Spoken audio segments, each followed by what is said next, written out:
Europe 1. Le talent de la France bouge. Suvi, S-U-V-Y, c'est ça Alexandra ? Exactement. Ça existe depuis, ça a été lancé cette année, Suvi, Oui. même si les laboratoires existent depuis une dizaine d'années.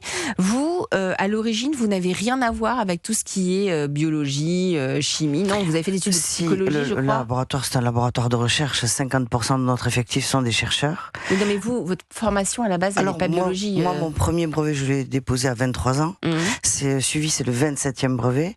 Le premier brevet, c'était un brevet, du biomimétisme. Donc, c'était plutôt regarder comment la nature résolvait ses problèmes et essayer de mimer. Mais c'était plutôt du biomimétisme le premier. Et après, rapidement, je me suis entouré, bien évidemment, de chercheurs, de biologistes, de chimistes, de microbiologistes, de docteurs en neurosciences. Bon, voilà. Et vous êtes allé faire pas mal de compléments alimentaires, notamment ? Oui, alors j'ai commencé, on dit il y a 10 ans, c'était il y a 30 ans. Donc 30 ans, le premier brevet, qui était plutôt dans le domaine des cosmétiques. Et puis rapidement, je me suis rendu compte qu'il fallait traiter de l'intérieur. Donc je me suis intéressée aux compléments alimentaires. Et puis les compléments alimentaires, bien évidemment, les doses sont pas importantes. C'est une gélule de 500 mg par exemple. Et je me suis dit que véritablement l'alimentation allait pouvoir apporter davantage de réponses. Hippocrate disait que l'alimentation soit ta première médecine et l'aliment ton médicament. Et donc je me suis rapidement intéressée à l'alimentation et notamment à l'impact de l'alimentation sur le développement des signes cliniques de certaines maladies, comme des maladies neurodégénératives comme Alzheimer. Donc c'est comme ça que vous vous êtes dit, je vais aller voir ce qui se passe du côté du sucre. Alors en fait, le sucre est impliqué dans 7 maladies sur 10.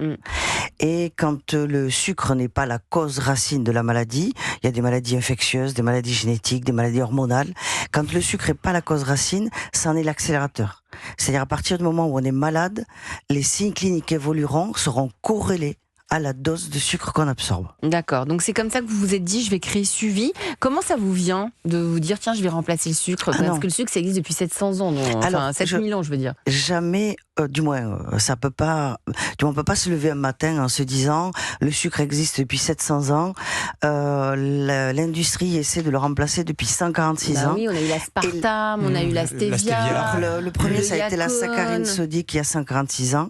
Après, il y a eu tous les autres qui sont des édulcorants, des substituts, mais on peut pas se lever un matin en se disant je vais inventer le remplaçant du sucre, c'est impossible.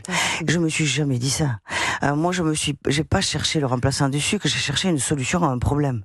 Donc moi, j'avais un dénominateur commun qui, quand toutes les études m'arrivaient et qu'on avait des coupes d'organes et qu'on voyait l'impact sur le cerveau, sur les reins, sur le foie, je me disais, combien de fois je me suis dit, mais si les gens savaient l'impact qu'on a sur tous nos organes avec le sucre, ils arrêteraient de manger. Ouais, mais là, vous nous angoissez un peu, là, quand même. Alors, on va arrêter de parler de ça. Mais en fait, moi, juste pour vous dire que quand... Fit Group, on va quand même le goûter. Hein. Alors, aujourd'hui, la bonne nouvelle, c'est que rien ne change. C'est-à-dire qu'aujourd'hui, Suvi, c'est le sucre d'hier sans ses défauts. Donc on a exactement le même goût. Et vous allez pitcher. Allez, vous allez pitcher Suvi parce qu'on veut savoir ce qu'est Suvi, puisque vous dites que vous ne le remplacez pas, mais que c'est le sucre d'avant. C'est le sucre, mais celui d'avant, sans tous les trucs mauvais autour. Tous les inconvénients. Allez, je vous laisse pitcher, Alexandra, Suvi.